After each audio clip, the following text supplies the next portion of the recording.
जनसंवाद न्यूज, सत्य आणि विश्वासाची बातमी। वांगणीत अनधिकृत चाळ बांधकामांचा सुळसुळाट झाला असून वांगणी ग्रामपंचायत प्रशासन आणि लोकप्रतिनिधींच्या आशीर्वादाने ही बांधकाम सुरू असल्याचा आरोप नागरिकांमधून होतोय।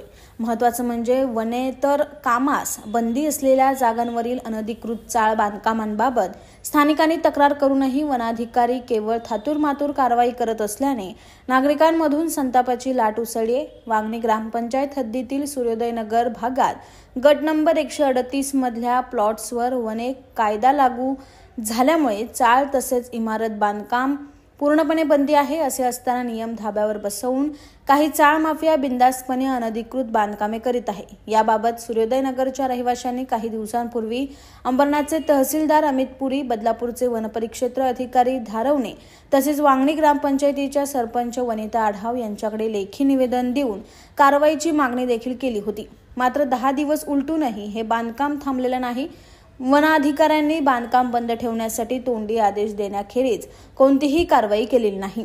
कारवाईबाबत विचारले असता आपण ट्रेनिंगमध्ये व्यस्त आहोत असे उत्तर वनपरिक्षेत्र अधिकारी धारावणे यांनी दिले आहे।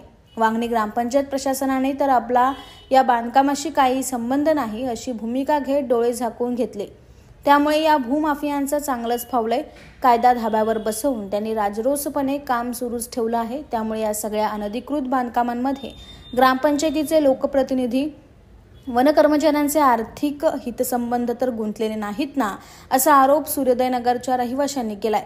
वांगणीत सध्या बेसुमार पद्धतीने अनधिकृत बांधकामे सुरू आहेत। त्यावर कुणाचंच नियंत्रण नसल्यामुळे वांगणी शहर बकाल होण्याच्या मार्गावर आहे। याला जबाबदार असणारे भूमाफिया, बांधकाम व्यावसायिक, लोकप्रतिनिधी आणि सरकारी कर्मचाऱ्यांवर कडक कारवाईची मागणी वांगणीतल्या रहिवाशांमधून होत आहे। या प्रकरणी आता थेट कोर्टातच दाद मागण्याचा इशारा त्यांनी दिलाय। आकाश सहाने, जनसंवाद न्यूज, वांगणी।